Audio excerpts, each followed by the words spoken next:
Mi nombre es Manuel Jiménez. Tengo 32 años y, hasta hace muy poco, mi vida era un archivo PDF que nadie en mi familia quería leer. El día que mi padre decidió celebrar por todo lo alto que me echaba de su casa, no escatimó en gastos, lo organizó con el mismo entusiasmo con el que un alcalde inaugura un centro comercial en plena campaña electoral. Entré con el coche por el acceso principal de la vivienda, solo para recoger la última caja de la lavandería que me faltaba, y me quedé de piedra. Sobre el garaje habían estirado una pancarta de vinilo gigante, de esas que aguantan el sol de agosto, con letras rojas en bloque que gritaban a todo el barrio: Adiós, gorrón. No vuelvas. El humo de la barbacoa subía espeso, mezclándose con una música de verbena que retumbaba a todo volumen, de esas que solo se escuchan en las fiestas de los pueblos o en las ferias de barrio. La gente reía y brindaba como si aquello fuera el pregón de las fiestas patronales. Desde el patio trasero, una voz pastosa por el alcohol gritó que un hombre de mi edad, sin un oficio de verdad, de los de mancharse las manos, debería sentir vergüenza de vivir a costa de sus padres. Otra voz, una de esas vecinas que siempre saben de qué pie cojeas, aulló que mi pobre familia ya me había cargado a hombros demasiado tiempo. Entonces, escuché un impacto seco contra el lateral de mi coche. Un trozo de chorizo grasiento resbalando por la chapa. Ahí tienes tu última cena gratis, perdedor. Chilló alguien entre carcajadas. Incluso los niños, contagiados por el odio de los adultos, me señalaban con el dedo. Me quedé allí, petrificado, apretando las llaves del coche con tanta fuerza que sentí el metal clavándose en la palma de mi mano. Lo más aterrador no era el insulto, sino que nadie en ese jardín pensaba que estaba mintiendo. Se habían creído su propia propaganda de tanto repetirla en las cenas de Navidad. No discutí. No derramé ni una lágrima. Entré en la casa, recogí mi caja y, al salir, saqué el móvil para hacer una foto de la pancarta con todos ellos sonriendo debajo, como si posaran para un catálogo de la infamia. Mi padre, Ricardo Jiménez, me vio hacerlo y puso una mueca de suficiencia, ajustándose el delantal mientras me miraba como si por fin me estuviera llevando un recuerdo del lugar que, según él, me había salvado de la indigencia. Me fui de allí en silencio, sin darles el espectáculo que buscaban. 2 semanas después, la pantalla de mi teléfono empezó a arder con notificaciones que nunca pensé recibir. Habla ya, contesta, por favor, te lo ruego, llámame. Antes de contaros el contenido de esas llamadas y el desastre que se desató tras mi marcha, decime qué hora es, donde estáis y desde qué rincón del mundo nos leéis, queridos amigos. Quiero saber hasta dónde es capaz de viajar esta historia. La versión que mi familia vendió a todo Madrid era sencilla, masticada y humillante, de esas que a la gente le encanta consumir porque les hace sentir moralmente superiores. Yo era el divorciado, aunque el compromiso se rompió antes de pasar por el altar, el tipo de 32 años que se pasaba el día teletrabajando con un portátil en el sofá de su padre, dejándose llevar por la corriente mientras los demás tiraban del carro. Esa narrativa funcionaba de lujo en las charlas de la parroquia, en las cañas con los vecinos y en esos hilos de Twitter, X, o forocoches donde la peña se desahoga pidiendo mano dura para que los jóvenes se hagan hombres de una vez. Pero la realidad era mucho más turbia y, sobre todo, mucho más rentable para ellos mientras se mantuviera en la sombra.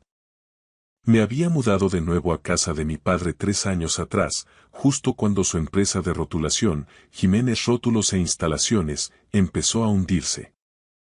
Solía ser un negocio decente en los polígonos de los alrededores de Madrid, fabricando vallas publicitarias, rótulos para naves y vinilados de furgonetas. Pero los costes de los materiales se dispararon. Los clientes grandes empezaron a pagar tarde y un proyecto importante se quedó bloqueado en la sede electrónica por problemas de licencias municipales que nadie sabía gestionar. De puertas afuera parecían sólidos, pero sobrevivían a base de parches y faroles. Mi padre reaccionó como siempre, gritando. Culpaba a la economía, a las normativas, a los jóvenes y, finalmente, a mí. jamás a su propia gestión. Lo que nunca mencionaba en sus barbacoas era que yo era la única razón por la que su empresa no había echado el cierre 2 años antes. En mi casa solo se respeta el trabajo que viene con botas de seguridad y uniforme. Si no terminas físicamente agotado, no has trabajado. Yo, en cambio, operaba de forma invisible como consultor autónomo y coordinador de licitaciones. Ayudaba a pequeñas subcontratas a organizar sus propuestas para concursos públicos, redactando pliegos y vigilando que la documentación no se cayera a trozos antes de ganar los contratos. Me pagaban bien porque nadie quiere fregar los platos del papeleo administrativo, y yo se me daba bien ver el desastre antes de que ocurriera. Eso me hacía valioso para las empresas de fuera, pero me convertía en un fantasma invisible para mi propia familia. Al principio, ayudar a mi padre era algo temporal, una parada técnica en el camino. Esa fue la mentira que me conté a mí mismo cada noche durante meses, porque la verdad era un trago demasiado amargo. Estaba rescatando un barco que mi propio capitán se empeñaba en hundir. El primer mes, solo reorganicé algunas facturas que acumulaban polvo en la oficina del taller. El segundo, tuve que pelearme con la administración para arreglar una renovación de licencia olvidada que le habría costado una sanción municipal de 5 cifras. Luego, la caja de Pandora se abrió del todo. Noté que no estaba liquidando el IVA correctamente, acumulando recargos que se comían el poco beneficio que quedaba. Después, encontré contratos de alquiler de maquinaria configurados para renovarse automáticamente a precios absurdos, simplemente porque nadie se había molestado en leer la letra pequeña. Me di cuenta de que la mitad de sus cuentas pendientes eran pura fantasía, no hacía el seguimiento adecuado y su antiguo contable se había marchado a la francesa, sin dejar nada en limpio en la gestoría. Cada vez que yo arreglaba un agujero, aparecían 2 problemas más debajo, como la humedad que pudre el pladur en silencio. A pesar de esto, mi padre jamás me presentó ante nadie como el hombre que mantenía vivo su negocio. En las comidas familiares o frente a los clientes, su frase de cabecera era: "Mi hijo Manuel está viendo qué hacer con su vida ahora mismo, está de paso". Cuando los clientes llamaban en mitad de la cena y yo salvaba un contrato del desastre negociando plazos imposibles, él actuaba como si yo hubiera hecho algo gracioso por accidente. Cuando conseguía planes de pago con los proveedores para que no bloquearan la cuenta de la empresa, les decía a los parientes que yo solo me dedicaba a contestar 4 correos. Hubo un viernes negro en el que tuve que cubrir un desfase crítico en las nóminas porque él prefería morir antes que admitir ante sus instaladores que no tenía liquidez para pagarles. Lo llamó un préstamo, y luego se rió con suficiencia diciendo: "En la familia no se llevan las cuentas". Esa frase importa. Recordadla bien, amigos. Porque las familias como la mía solo dicen eso cuando son ellos los que se benefician de que nadie lleve la contabilidad. Pagué mucho más que la compra del supermercado. Cubrí suscripciones de software de diseño, recibos de luz atrasados del taller que estaban a punto de corte, las tasas de los seguros de las furgonetas y envíos urgentes de materiales que él olvidaba pedir a tiempo. Nunca lo pagaba todo de golpe, por eso mi sacrificio permanecía oculto, diluido en goteos constantes de mi propia cuenta de autónomo. Yo pagaba la diferencia, el déficit, la grasa necesaria para que la máquina no chirriara tanto como para que los de fuera la oyeran romperse. Mi padre odiaba que yo teletrabajara. Para él, la visibilidad era la única medida de la moralidad y el esfuerzo. Si no veía sudor en mi frente o grasa en mis manos, el trabajo simplemente no contaba. Pasaba por la cocina, me veía con los cascos puestos y soltaba: "Qué bien viven algunos", mientras yo estaba en una llamada de tensión máxima intentando evitar la cancelación de un contrato de 11.000 euros. Hacía bromas pesadas sobre mi afición al ordenador y, una hora después, venía a pedirme que le redactara una respuesta a un proveedor porque usaban palabras demasiado técnicas y temía que el cliente estuviera cabreado. Trataba mi competencia como un electrodoméstico. Útil cuando se necesitaba, vergonzoso cuando se reconocía. El resto de la familia, siempre impecable y de apariencia respetable, seguía su ejemplo. En casas como la nuestra, el desprecio cae en cascada desde quien tiene la voz más alta. Mi hermana menor, Lucía, siempre perfecta y preocupada por su imagen, aprendió pronto que burlarse de mí era la forma más rápida de ganarse la aprobación de mi padre. Mi tío Diego se había acoplado a la empresa tras fracasar en sus propios proyectos, dando tumbos entre borracheras de fin de semana que a veces salpicaban los lunes laborables. Mi abuela Lola envolvía cada puñalada en pasajes bíblicos y una falsa preocupación por mi alma. Nadie tenía que coordinarse para humillarme, ese es el genio de un sistema familiar tóxico. Una vez que la jerarquía está clara, todos saben cómo actuar sin necesidad de ensayar. Lo que cambió no fue su opinión sobre mí, sino su ambición. Mi padre empezó a hablar de vender la casa para mudarse a algo más pequeño y disfrutar de su jubilación. Fue entonces cuando comprendí que él realmente se creía su propio mito. Pensaba que él me había mantenido a mí durante estos 3 años. Estaba convencido de que el techo sobre mi cabeza era una prueba de su infinita generosidad. Como yo nunca le envié una factura por mis servicios ni por el dinero inyectado, él decidió que aquello no contaba. Realmente creía que, si yo me marchaba, lo único que perdería sería la molestia de ver a un gorrón ocupando su cocina. Entonces, un viernes por la noche, el aire fresco del jardín trajo consigo una sentencia que no esperaba, pero que necesitaba oír. Escuché a mi padre, entre risotadas y el sonido de los hielos en el vaso, diciéndole a mi tío Diego y a un vecino que estaba pensando en darme un plazo de 90 días para largarme de una vez. Decía que, tal vez, obligarme a tocar fondo por fin haría de mí un hombre de provecho. Se rieron con ganas. Mi hermana Lucía, siempre tan pendiente de quedar bien, también se unió a la burla. Esa fue la primera vez que el dolor dejó paso a una frialdad absoluta. Ya no me sentía herido, por fin veía el tablero con claridad. No hubo confrontación, ni gritos, ni portazos. Mi respuesta no fue emocional, fue analítica. Empecé a documentar. La gente suele pensar que la venganza nace de un arrebato de ira, pero la mía nació entre celdas de Excel y hojas de cálculo. En familias como la nuestra, la rabia se reescribe al instante para favorecer al que más manda. En el segundo en que lloras, te tachan de inestable. En el segundo en que alzas la voz, eres un irrespetuoso. Si te defiendes, simplemente les das la razón.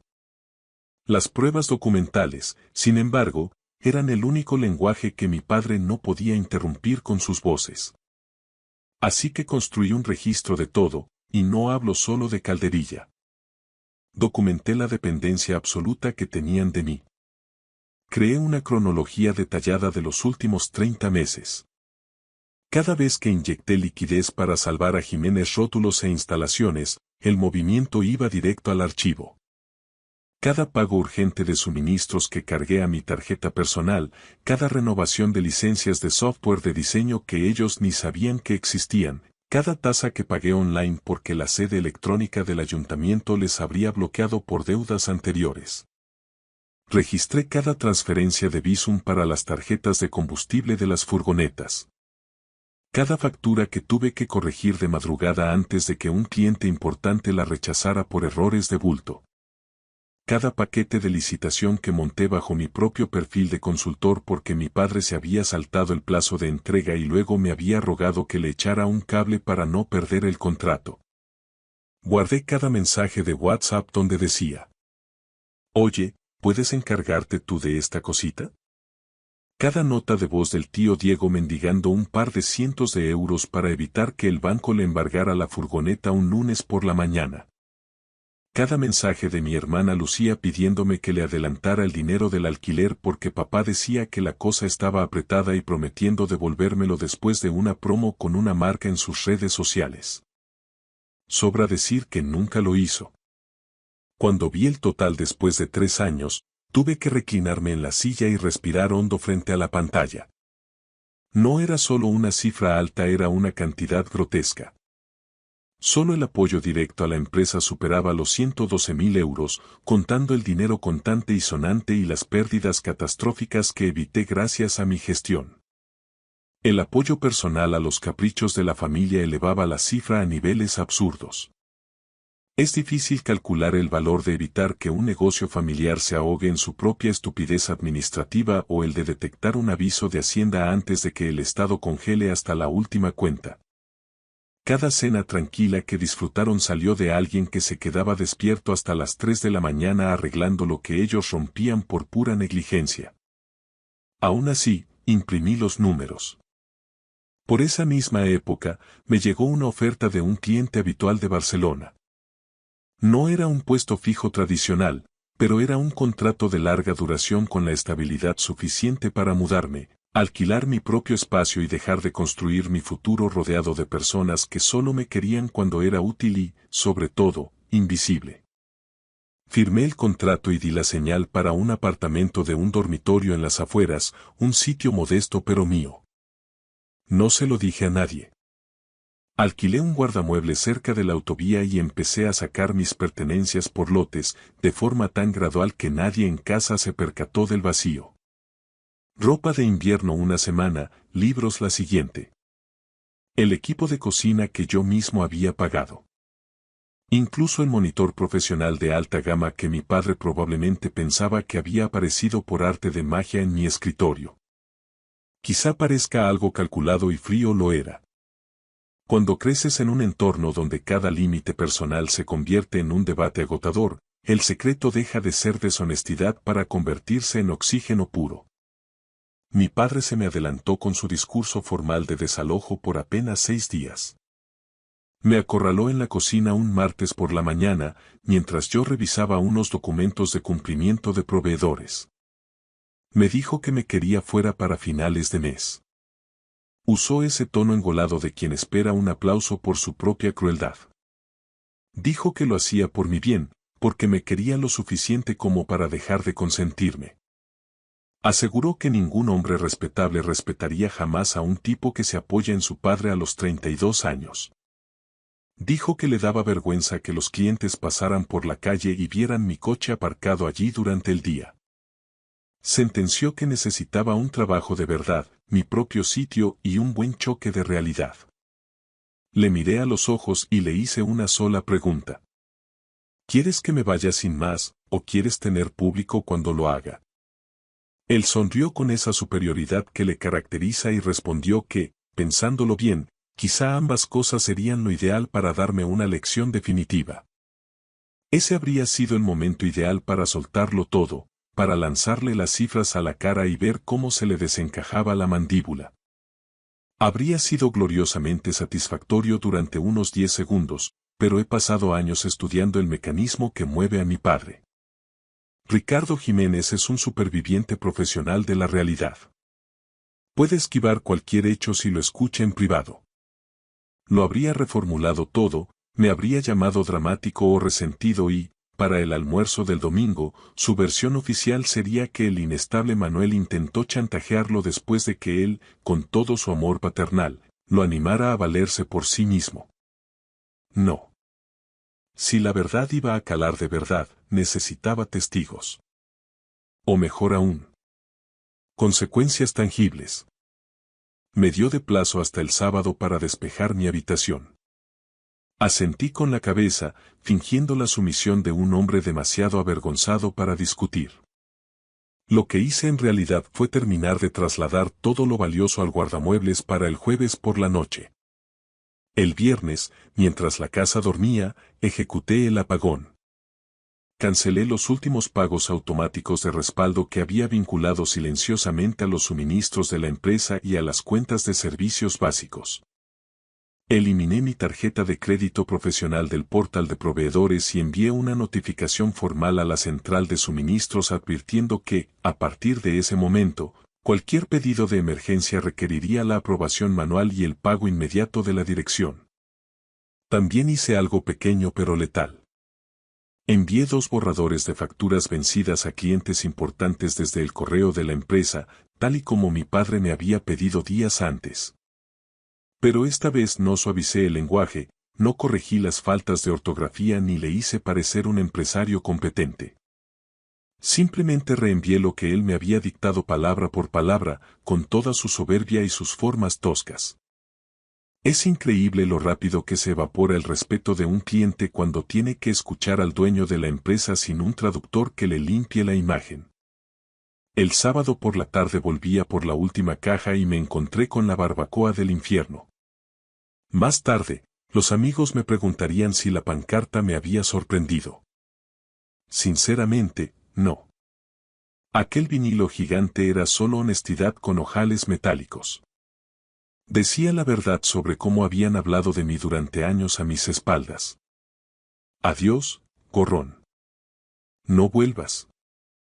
Aquello no era una crueldad inventada para una fiesta de tarde, era la declaración de principios de la familia Jiménez, finalmente impresa en gran formato para que todos los vecinos del barrio pudieran leerla desde sus ventanas. El borracho que gritaba en el patio era mi tío Diego, sudando a través de una camisa de pesca impecable pero mal ajustada, agitando una botella de cerveza como si estuviera dando un sermón desde un púlpito. Mi hermana Lucía estaba cerca de la parrilla, con sus pantalones cortos de marca y el maquillaje completo, grabando ya fragmentos de la fiesta para sus historias de Instagram. La humillación ajena siempre es más divertida cuando puedes editarla con una canción de tendencia y un filtro de luz cálida. Mi abuela Lola observaba desde su silla bajo la sombrilla, con esa expresión de desdén que reserva para cuando se practica la maldad en nombre de la rectitud moral. Mi padre llevaba un delantal que decía jefe de la parrilla, como si el universo le hubiera validado personalmente. Me vio pararme en la entrada y extendió los brazos, teatral, como si me estuviera dando la bienvenida a mi propio funeral. Mirad quién viene por fin a reclamar su basura, anunció en voz alta. Las vecinas, esas que siempre van impecables a misa y a las reuniones de la comunidad, se rieron. Ese tipo de crueldad se siente mucho más segura cuando viene envuelta en luz solar, urbanizaciones de clase media y guarniciones de ensaladilla rusa. Pasé junto a todos ellos directo a la lavandería. Allí, mi última caja tenía una nota escrita con rotulador negro que decía: Kit de inicio. Dentro habían dejado toallitas para la secadora, unos fideos instantáneos de marca blanca, un rollo de bolsas de basura a medio usar y una lista impresa de complejos de apartamentos baratos en las afueras. Era como si estuvieran haciendo caridad con un animal callejero al que acabaran de atrapar bajo el porche. Estuve a punto de reaccionar, no por dolor, sino porque la puesta en escena era estúpidamente teatral. Cuando volví a salir con la caja, el tío Diego ya estaba gritando sobre cómo mi pobre madre se avergonzaría si pudiera ver en qué me había convertido. Mi madre llevaba muerta 9 años, él sabía exactamente dónde clavar el puñal para que sangrara más. Fue entonces cuando Lucía lanzó aquel trozo de chorizo y todos aullaron de risa. Mi padre no movió un dedo para detenerlo. Ese silencio suyo importó más que todos los insultos anteriores. El liderazgo en una familia tóxica es, a menudo, solo la estructura de permisos que el jefe otorga para que los demás sean crueles. Metí la caja en el maletero, levanté el teléfono y saqué la foto de la pancarta con ellos debajo. Mi padre me gritó desde la parrilla: ¿Qué haces? ¿Recogiendo pruebas para tu psicólogo? Lo miré directamente a los ojos, con una calma que pareció inquietarlo, y dije mis únicas palabras del día. No, papá. Esto es para luego. Y me largué de allí. El silencio es algo aterrador cuando la gente está acostumbrada a que tu trabajo, tu perdón y tu disponibilidad lleguen siempre que ellos chasquean los dedos. Los primeros 3 días después de mi marcha, el silencio fue absoluto. Nadie llamó porque, en su mundo, ellos habían ganado la batalla. Así es como funciona la prepotencia. Confunde la ausencia con la rendición, justo hasta que los engranajes de la máquina empiezan a chirriar por falta de aceite. La primera grieta seria apareció el lunes por la tarde, justo cuando terminaba de instalar mi escritorio en el nuevo apartamento. Uno de los clientes municipales de mi padre, un contrato de señalización importante, Rechazó un envío de documentación en la sede electrónica porque el certificado del seguro de responsabilidad civil adjunto había caducado. En condiciones normales, yo habría detectado el aviso semanas antes, habría presionado al corredor de seguros para la renovación y habría subido el PDF actualizado antes de que nadie entrara en pánico. Esta vez, el correo de advertencia se quedó muerto en la bandeja de entrada hasta que el técnico del ayuntamiento copió directamente a mi padre con una frase lapidaria. Último aviso antes de la reasignación del contrato a otra empresa. Mi padre me llamó una vez. Dejé que el móvil vibrara sobre la mesa hasta que se cansó. El martes, el software de gestión de proyectos, donde guardaban todas las órdenes de trabajo, las medidas de los rótulos y las fechas de instalación, se bloqueó. La suscripción mensual se había detenido porque mi tarjeta de respaldo ya no figuraba en el sistema y la tarjeta de la empresa fue rechazada por falta de fondos. De repente, Jiménez Rótulo se quedó a oscuras, sin saber qué furgoneta debía ir a qué polígono. El tío Diego llamó 3 veces seguidas. No dejó mensaje de voz. Mi hermana Lucía me envió un mensaje seco. Papá dice que dejes de ser dramático y que inicies sesión ahora mismo para arreglar esto. El miércoles por la mañana, la compañía eléctrica dejó un aviso de corte en el buzón del taller. Lo sé porque mi padre me llamó a las 7:12 de la mañana, usando ese tono de voz impostado que suele reservar para hablar con el párroco o con el director del banco cuando necesita un crédito. Manuel, hijo, llámame en cuanto leas esto. Hay una confusión con el recibo de la luz. Creo que, por error, tu tarjeta seguía vinculada de alguna manera al pago domiciliado. Llámanos y lo aclaramos. Confusión. Casi tuve que admirar su audacia. Llamar confusión al hecho de que yo llevara meses pagando los suministros de su negocio era un nivel de cinismo digno de estudio. Para el jueves, el tono de los mensajes cambió drásticamente. El tío Diego me envió un audio de WhatsApp divagando, arrastrando las palabras mucho menos de lo habitual, lo que significaba que estaba sobrio y realmente asustado. Dijo que no había querido decir nada malo en la fiesta, que ya sabía yo cómo se ponía él cuando bebía un poco de más y que pelillos a la mar. Luego llegó al grano. Me pidió si podía, por favor, ayudar con la letra de la furgoneta, porque si el banco la embargaba y perdían el vinilado programado para el viernes, todos sufriríamos. Todos. Esa es la palabra mágica que tanto aman los sistemas familiares tóxicos después de haber aislado y humillado a un objetivo. De repente, ya no soy el gorrón de repente, somos todos. Seguí sin responder. El viernes fue cuando la burbuja estalló del todo.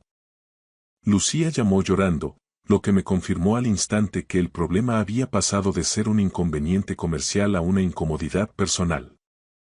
Mi hermana nunca lloraba por principios, lloraba por interrupción de su estilo de vida. Dijo que papá estaba de un humor insoportable, que el tío Diego culpaba a todo el mundo y que la abuela Lola andaba diciendo que Dios estaba castigando la casa por el orgullo de los hombres. Dijo que necesitaba que le enviara 600 euros por Bizum porque el centro de estética donde trabajaba le había recortado las horas, no llegaba para pagar su alquiler y papá le había prometido ayudarla. Pero, al parecer, había algún problema con las nóminas en la empresa, ella estaba muy estresada y me pidió, por favor, que no hiciera de esto un mundo. Esa frase. No hagas de esto un mundo. Me había perseguido durante años como una maldición gitana. No hagas un mundo cuando Diego se mofaba de mi trabajo. No hagas un mundo cuando papá usaba mi habitación como trastero porque debía estar agradecido por tener un techo. No hagas un mundo cuando Lucía pedía dinero y se olvidaba de devolverlo. No hagas un mundo cuando la abuela me comparaba con hombres que siempre iban hechos un pincel, con sus empresas y sus cochazos. Mi dolor siempre era un mundo. Su comportamiento errático era simplemente el clima. Así que le hice una sola pregunta a Lucía. ¿Sabes exactamente por qué papá no puede ayudarte esta vez? Se quedó callada, con ese silencio molesto de hermana pequeña que quiere la solución sin pasar por la vergüenza de entender el problema. No, respondió al fin. Solo repite que el flujo de caja está raro. El flujo de caja está raro, repetí yo. Y me eché a reír. Esa noche volvió a escribirme, esta vez furiosa. Me acusó de estar castigando a la familia solo porque me habían herido los sentimientos. Dijo textualmente. Papá tenía todo el derecho de echarte si no estabas contribuyendo nada a la casa. Añadió que los adultos normales pagan su alquiler y no se quejan. En lugar de discutir, le envié una captura de pantalla. No el archivo completo, solo un recorte de mi hoja de cálculo que mostraba 3 meses de gastos directos. Su nombre asociado a varios pagos, el nombre de la empresa de mi padre y la cuenta de suministros del taller. Debajo, solo escribí. Ya que tanto te interesa el tema de la contribución. No respondió durante 2 horas. Luego, envió un mensaje corto. ¿Qué es esto? Le respondí. Solo una muestra gratis. Mañana os envío el catálogo completo. El sábado por la mañana, mi padre llamó 6 veces antes del mediodía. En el tercer mensaje de voz, la arrogancia habitual de su voz había desaparecido. En el quinto, la ira también se había esfumado. En el sexto, solo quedaba el pánico absoluto vestido con corbata y buenas formas. Manuel, por favor, devuélveme la llamada. Te lo pido como padre. Tenemos que aclarar qué es exactamente lo que has estado pagando y que has desactivado. El tío Diego dice que la cuenta del proveedor de aluminio está bloqueada. La luz del taller tiene un aviso de corte inminente y puede que se lleven una de las furgonetas porque la letra del seguro ha rebotado. Si esto es algún tipo de lección para nosotros. Vale, lección aprendida. Llámame. Lección aprendida. Resultaba interesante su elección de palabras. Ni un lo siento, ni un nos equivocamos. Solo el lenguaje gerencial de un hombre que acaba de descubrir que su infraestructura invisible tenía sentimientos y, sobre todo, un límite. Esa tarde hice algo que había imaginado de 1000 maneras distintas a lo largo de los últimos 3 años. Preparé un dossier. Nada dramático, nada que pareciera un ataque de despecho. Quería algo limpio, profesional, incontestable. 31 páginas con su portada, su cronología detallada, importes con céntimos, capturas de pantalla de las transferencias, referencias de pago y notas sobre mis intervenciones de emergencia en la sede electrónica. Creé secciones separadas para los gastos directos de la empresa, el apoyo al mantenimiento del hogar, las transferencias por Bizum a familiares y una valoración conservadora de mi trabajo administrativo no pagado. Al final, incluí la foto. La pancarta de la fiesta estirada sobre el garaje con toda mi familia brindando debajo. Imprimí 2 copias en papel de alto gramaje, una para mí y otra para quien necesitara enfrentarse a la verdad. No planeaba enviarla todavía, pero la vida tiene un sentido de la oportunidad muy especial cuando la gente está cavando su propia fosa. Ese domingo, después de la misa de 12, mi abuela Lola me dejó un mensaje de voz tan cargado de falso misticismo que casi podía olerse el incienso. Dijo que la amargura envenenaría mi alma. Dijo: tu padre puede haber hablado con dureza, pero estaba bajo mucha presión y deberías tener compasión cristiana. Añadió que humillar a la propia sangre por un puñado de euros era algo poco caballeroso. Sentenció con una frase que me hizo sonreír. Si realmente hubieras sido generoso, Manuel, no estarías llevando la cuenta. La llamé de vuelta. No porque quisiera discutir con una anciana, sino porque necesitaba un testigo de peso. Tienes razón, abuela, le dije con calma. La generosidad no lleva la cuenta. Pero la contabilidad y la supervivencia, sí. Escuché cómo inhalaba profundamente al otro lado de la línea, escandalizada. Abuela, continué, si te envío las pruebas de que papá y el tío Diego me han estado usando como un banco personal para mantener a flote un negocio quebrado mientras me llamaban gorrón delante de todo el barrio. ¿Dirás la verdad por una vez, o también llamarás a eso falta de honor? No respondió. Su silencio fue la respuesta más honesta que me había dado en años. Una hora más tarde, mi padre envió un mensaje de apenas 3 palabras. Habla ahora, por favor. Respondí con una sola línea. Mañana, mediodía, lugar público. Él contraatacó al instante. En casa. Me quedé mirando la pantalla y sentí como algo terminaba de encajar en mi interior. No, escribí de vuelta. Querías público cuando me echaron. Ahora tendrás público cuando preguntes por qué la luz no se enciende. Nos reunimos el lunes en una cafetería de esas que hay junto a la autovía, donde desayunan los camioneros y los viajantes, un sitio donde a nadie le importa si un hombre parece no haber dormido en 3 días. Llegó 10 minutos antes. Lo supe porque, cuando aparqué, su furgoneta, la que yo había salvado del embargo, ya estaba allí, mal estacionada, como si hubiera entrado con demasiada prisa. El tío Diego estaba con él. Por supuesto. Los hombres como mi tío solo creen que las cosas van en serio cuando hay otro hombre presente para absorber el impacto del golpe. Ninguno de los dos pidió nada para comer, solo 2 cafés solos que se quedaron enfriándose sobre la mesa. Puse el dossier delante de ellos. Mi padre lo miró como si aquel montón de folios fuera a insultarlo en voz alta. ¿Qué es esto?, preguntó, intentando recuperar su tono de mando. Deslicé el documento hacia él. La diferencia entre tu historia y la realidad, papá. Abrió el dossier con la suficiencia de quien espera leer tonterías de un hijo resentido. Esa confianza le duró exactamente 10 segundos. Sus ojos bajaron al total final de la primera página y luego volvieron a mí, como si el número mismo fuera una ofensa personal. Diego se asomó por encima de su hombro, leyó la cifra y murmuró un madre mía entre dientes, palideciendo al instante. Lo había organizado todo para que no hubiera espacio para el teatro familiar.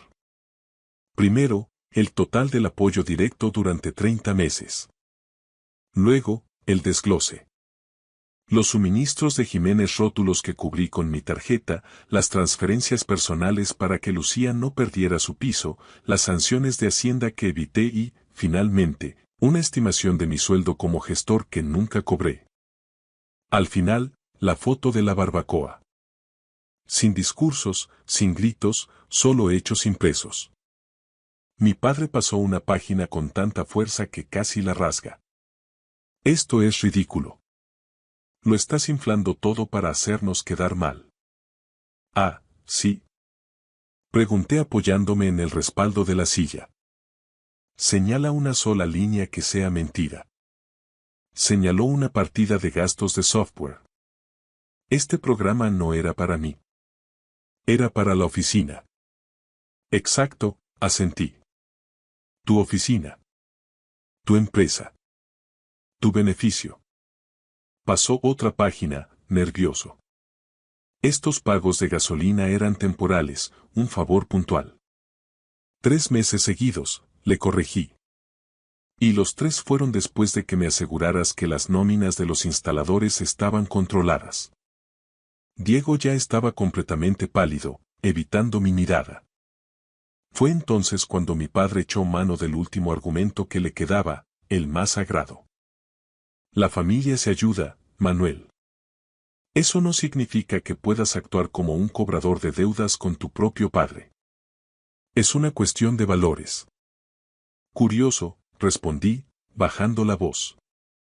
Porque cuando yo vivía en tu casa y pagaba todo esto en silencio, lo llamaba ser un gorrón.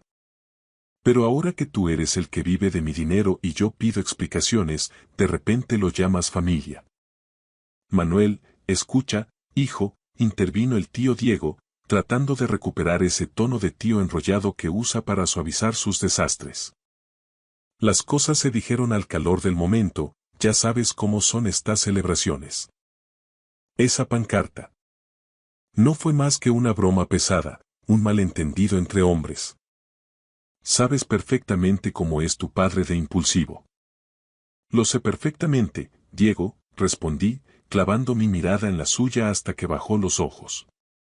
Sé que es el tipo de hombre que organiza una fiesta comunitaria para humillar a su hijo ante todo el barrio, mientras ese mismo hijo está pagando el alquiler de la furgoneta con la que él ha venido hoy aquí.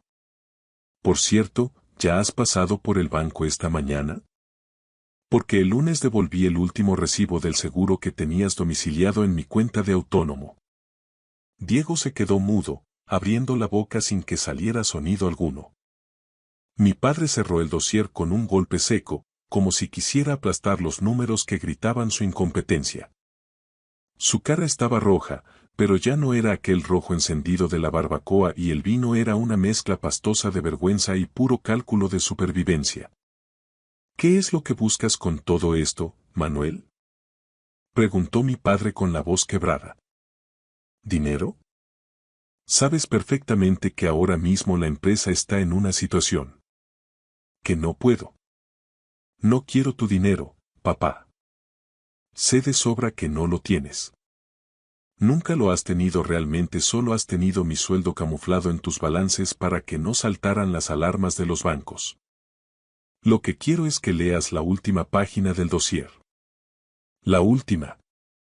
Pasó la hoja con dedos temblorosos. Era la foto de la fiesta, la que saqué antes de irme, pero con una anotación técnica detallada debajo.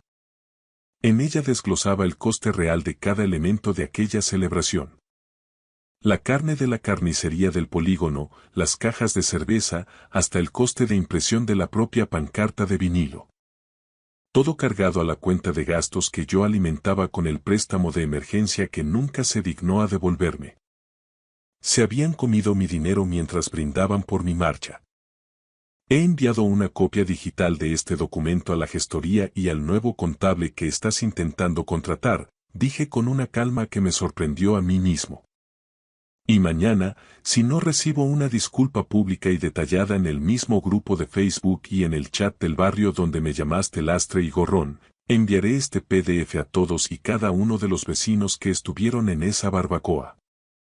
Quiero que sepan exactamente quién pagó los filetes que se comieron mientras me insultaban por no tener un oficio de verdad. Mi padre guardó un silencio sepulcral. Por primera vez en mis 32 años de vida, lo vi pequeño. La jerarquía se había invertido por completo en aquella mesa de cafetería barata. El dueño del cortijo acababa de darse cuenta de que el tejado que creía haber construido con su sudor siempre había sido sostenido por los hombros del hijo al que despreciaba por trabajar sentado frente a una pantalla. No puedes hacernos esto, Manuel, susurró, casi sin aire. Somos tu familia. Somos los tuyos. La familia de verdad no necesita que uno de sus miembros se sienta pequeño para que los demás parezcan grandes.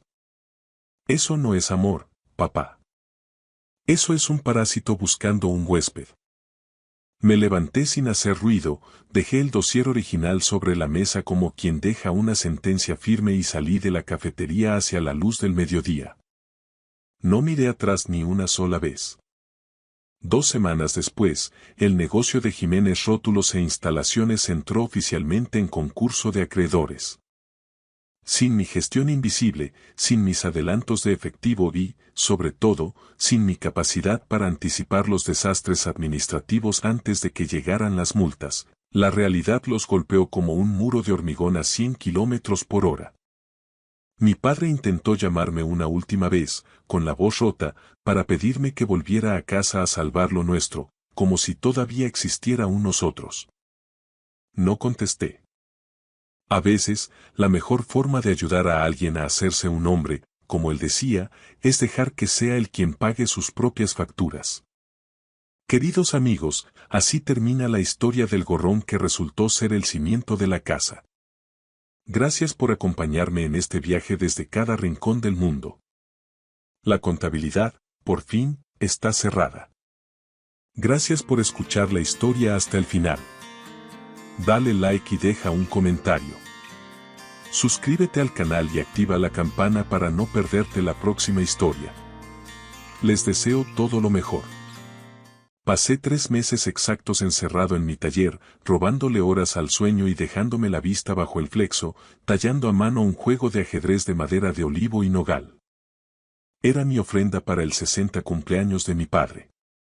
Al alba del día siguiente de la fiesta, lo encontré en el contenedor de basura de la esquina, todavía envuelto en aquel papel de estraza que elegí con tanto tiento.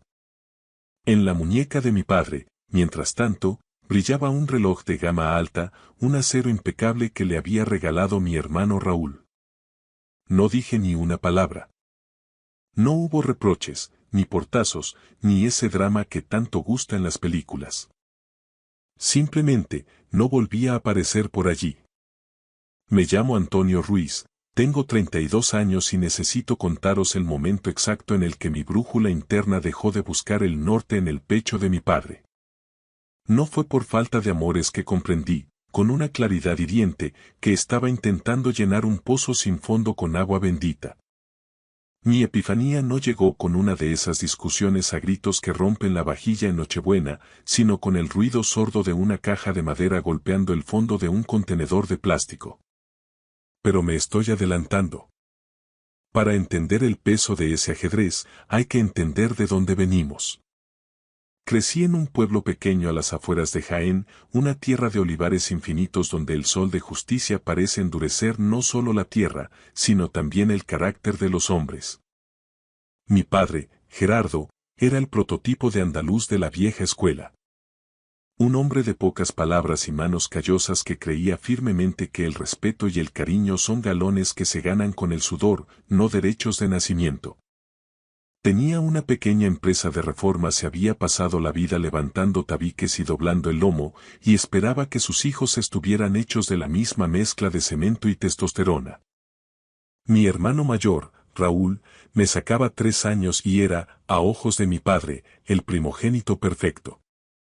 Alto, atlético, de risa atronadora y esa seguridad de quien se sabe dueño de la calle antes de pisarla. Era el tipo que entra en un bar de pueblo y ya tiene el café pagado por 3 personas distintas. Mi madre, Elena, era la dulzura personificada, siempre con el olor a suavizante y sofrito pegado a la bata, pero tenía esa manía tan nuestra de querer tapar el sol con un dedo.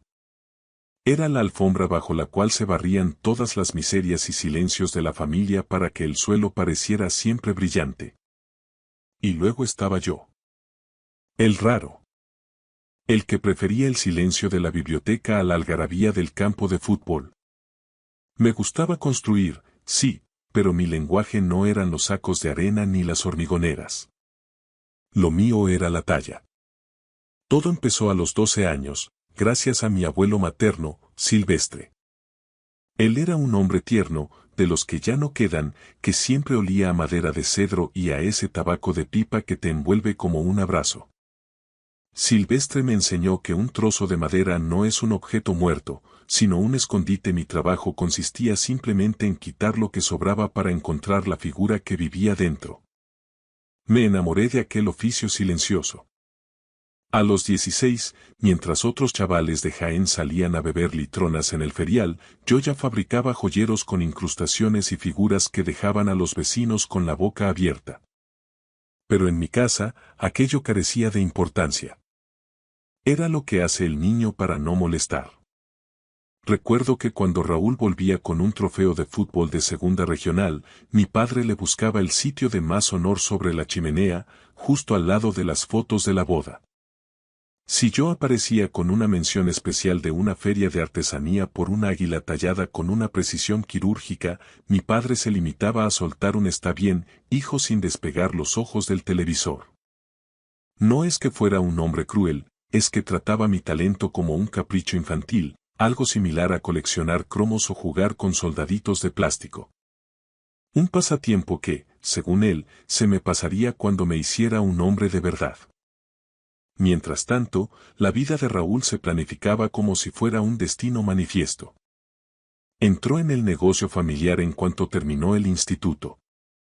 Él y papá se convirtieron en un dúo inseparable, iban juntos a las obras, compartían el menú del día en el bar de la esquina y se pasaban las cenas discutiendo sobre presupuestos, licencias de obra y el precio del azulejo. Yo, sentado a la misma mesa, me limitaba a terminar mi plato de patatas a lo pobre en un silencio sepulcral. A veces mi madre intentaba sacarme a flote. Gerardo, que Antonio ha sacado un sobresaliente en lengua. Mi padre asentía con la cabeza gacha, masticando el pan. Bien. Eso era todo. A los 18, en cuanto pude, me busqué la vida. Alquilé un estudio minúsculo que apenas tenía ventilación, trabajaba 10 horas en una ferretería industrial y dedicaba mis noches a tallar hasta que los dedos me sangraban. Empecé a vender mis piezas por internet y en mercadillos de la zona. No me hice rico, pero cada euro que entraba en mi bolsillo era puramente mío, libre de la sombra de mi padre. Fue entonces cuando descubrí el ajedrez. Me fascinó su lógica, su estrategia, esa forma en la que cada movimiento tiene una consecuencia inevitable. Aprendí de forma autodidacta, estudiando aperturas y perdiendo 1000 partidas online hasta que el juego se volvió algo meditativo para mí. Y, como era de esperar, mis dos mundos colisionaron. Empecé a tallar piezas de ajedrez. Mis primeros intentos eran toscos, lo reconozco, los caballos parecían más galgos que otra cosa y las torres estaban algo ladeadas, pero no dejé de pulir la técnica. Para cuando cumplí los 25, mis juegos ya se vendían por 500 euros a coleccionistas. Tenía mi propia clientela, gente que apreciaba el detalle, la veta de la madera y las horas de lijado manual. Todos apreciaban mi trabajo, menos la persona para la que más lo hacía. Seguía yendo a las cenas familiares, llevaba fotos de mis mejores encargos, le hablaba de mis seguidores en redes sociales. Mi padre me dedicaba esa sonrisa de compromiso, la misma que le das a un desconocido que te cuenta un chiste malo, y acto seguido se giraba. Raúl, ¿cómo va aquella reforma que tenemos en los Martínez? ¿Han traído ya la solería? Yo era el bloque de anuncios, Raúl era el programa de máxima audiencia. Mi padre nunca se molestó en aprender mi idioma, y yo, tosudo como una mula, seguía intentando traducirme para él. En cada fecha señalada, le regalaba algo hecho por mí. Un perchero, una caja de puros, un marco de fotos. Él daba las gracias con la boca pequeña, lo dejaba en cualquier rincón y nunca más volvía a verlo. Una vez encontré un perchero que me llevó semanas terminar arrumbado en el garaje, sirviendo de soporte para unos botes de pintura reseca. Aquello dolía, pero yo me aplicaba mi propio bálsamo. El próximo será el bueno. El próximo será tan increíble que no podrá ignorarme. Y así llegamos a sus 60 cumpleaños. Quise crear mi obra maestra. Diseñé un ajedrez donde cada pieza era un miembro de la familia, un árbol genealógico tallado en madera.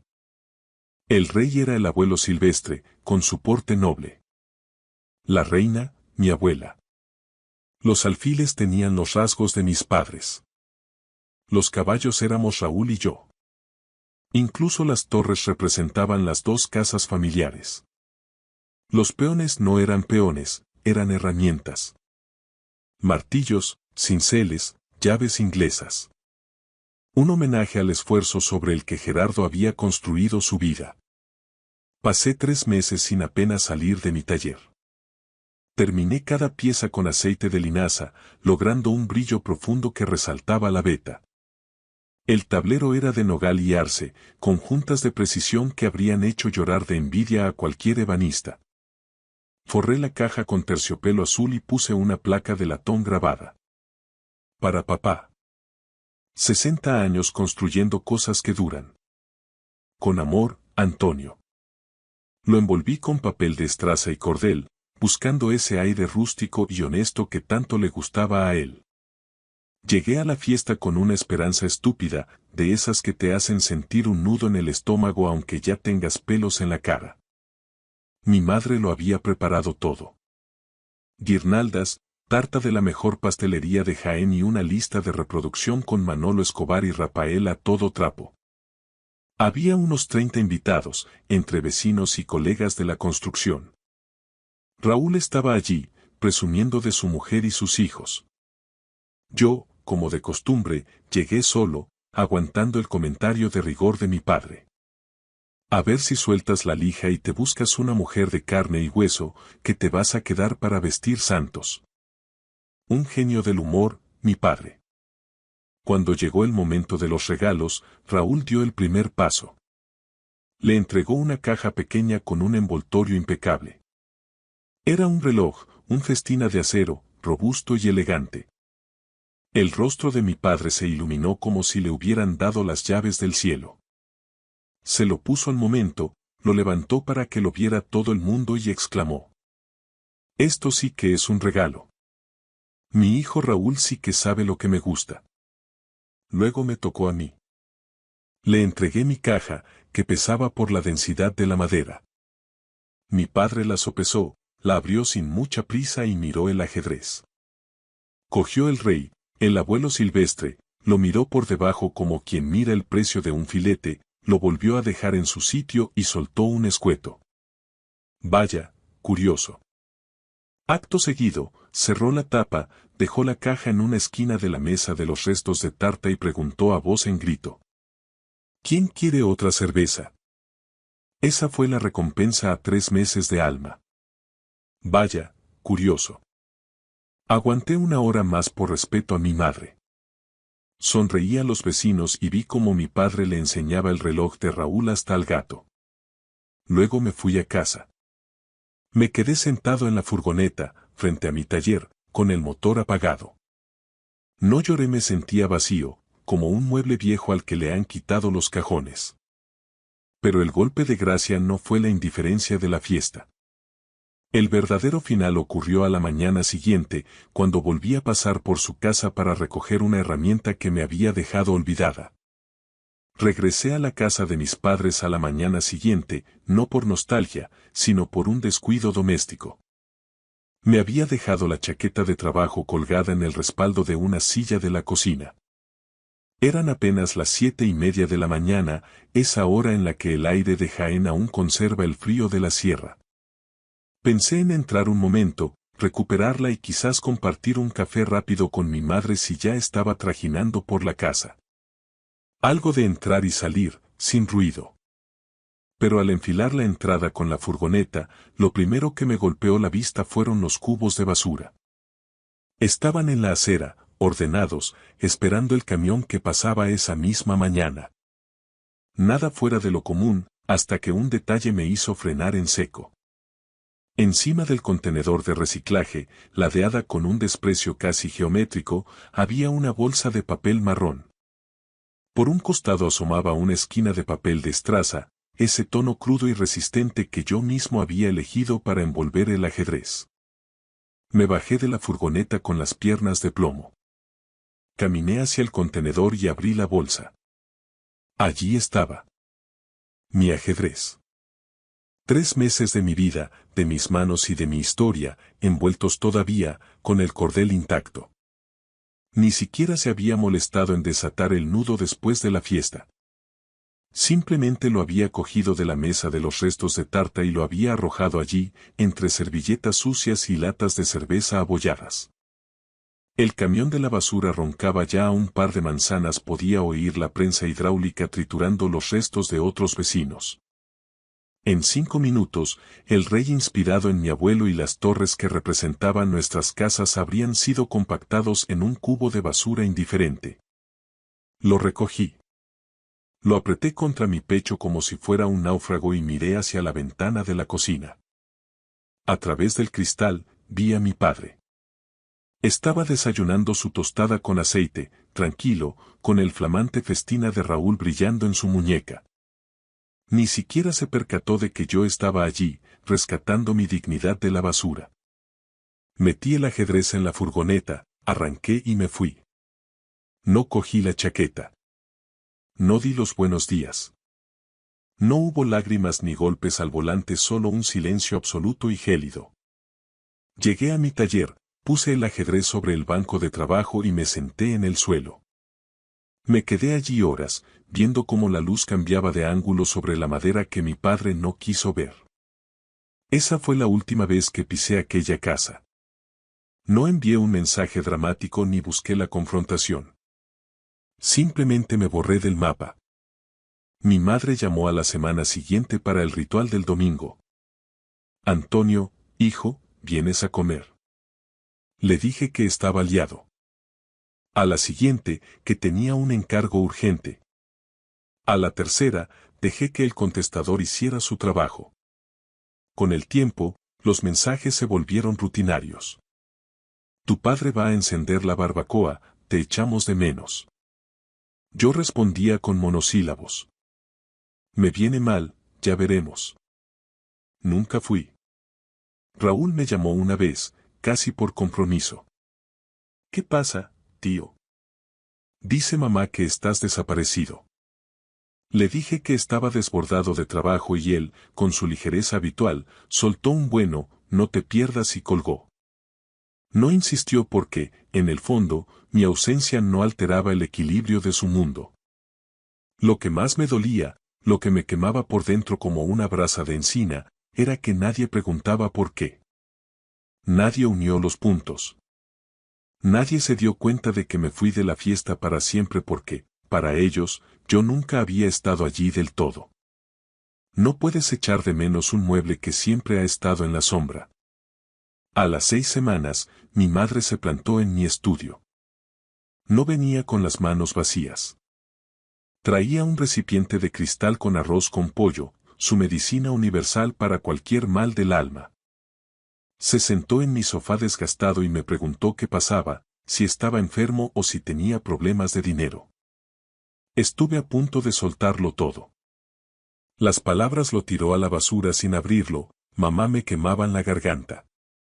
Pero la miré a los ojos y vi la respuesta antes de darla. Diría que Gerardo no tiene maldad, que ya sabemos cómo es, que no sabe expresar sus sentimientos. Y luego volvería con él y le diría que yo era un sentimental o un ofendido. Nada cambiaría.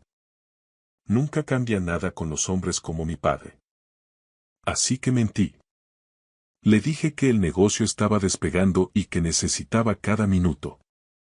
Pareció conformarse, me dio un abrazo que olía a su colonia de siempre y dejó el arroz en la encimera. Me lo comí en 3 días, estaba delicioso, porque el amor de mi madre nunca fue el problema, sino su silencio cómplice. Lo que no le dije fue que, durante ese tiempo, había descubierto un secreto en la cabaña del abuelo Silvestre.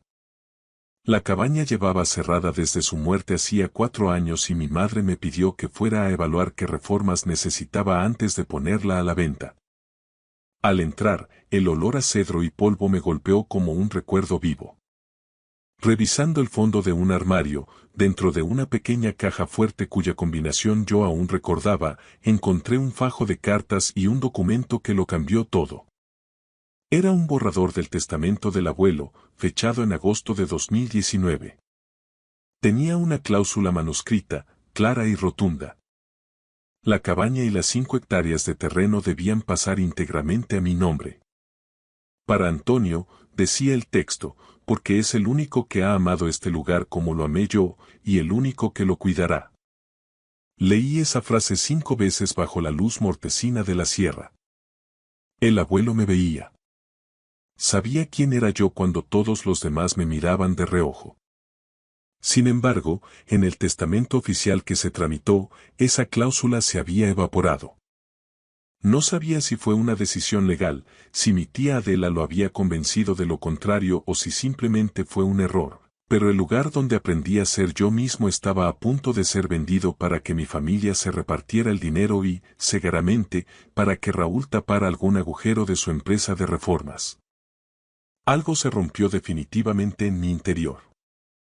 Ya no era solo el ajedrez, era el derecho a existir. Empecé a trazar un plan. Dejé de moverme en pequeño. Rediseñé mi web, subí los precios de mis piezas a lo que realmente valían y, para mi sorpresa, el mundo respondió. Vendí mi primer ajedrez de lujo por 1.200 euros en 3 días. El segundo, por 1.500. Lo que mi padre llamaba jugar con la lija se estaba convirtiendo en un negocio que facturaba más que su propia empresa en los meses malos. Dejé la ferretería y me dediqué en cuerpo y alma a mi arte. También empecé a frecuentar la cabaña los fines de semana. Allí conocí a Alicia, una veterinaria rural de mirada directa y manos fuertes que vivía cerca. Un día, tras ayudarla a reparar una valla, terminamos hablando en su porche. Ella fue la primera persona que me vio trabajar y dijo: «Desapareces cuando tallas, es hermoso». Tuve que retirarme un momento para que no viera mis ojos empañados. Por primera vez, alguien no veía serrín, sino belleza. Pero el impulso definitivo me lo dio Vicente Cano, un abogado de sucesiones con el que consulté el borrador de Silvestre. Vicente, tras estudiar el documento y las notas al margen que mencionaban que mi tía Adela estaba conforme con el deseo del abuelo, me dio una esperanza real. «Antonio, si podemos demostrar que esta era la voluntad última y firme de tu abuelo, tenemos un caso sólido para impugnar ese reparto». Fui a ver a Manuel el de las maderas, el mejor amigo del abuelo durante décadas. El viejo carpintero, con 82 años y una lucidez de cristal, no se sorprendió. «Tu abuelo lo decía siempre. La cabaña es para el niño, que es el único que entiende la madera». Manuel se ofreció a testificar lo que hiciera falta. Esa noche, mientras conducía de vuelta, sentí que por fin me movía con propósito. Tenía el negocio creciendo, a Alicia a mi lado y la justicia de Silvestre de mi parte. Mi familia seguía sin enterarse de nada. Mi padre no me había llamado ni una sola vez en 4 meses, confirmando que mi ausencia era, para él, un alivio o una anécdota. Pero esa es la ventaja de haber sido invisible toda la vida. Que cuando finalmente decides dar un paso al frente y reclamar tu sitio, nadie te ve venir. Y lo que estaba a punto de ocurrir en la notaría de Jaén iba a ser el movimiento de apertura de una partida que mi padre jamás pensó que yo me atrevería a jugar.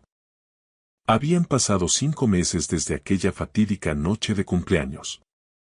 5 meses de un silencio denso, de crecimiento personal y de una preparación meticulosa en las sombras.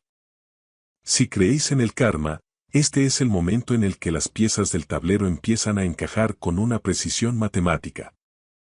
Vicente Cano, mi abogado, no había perdido el tiempo.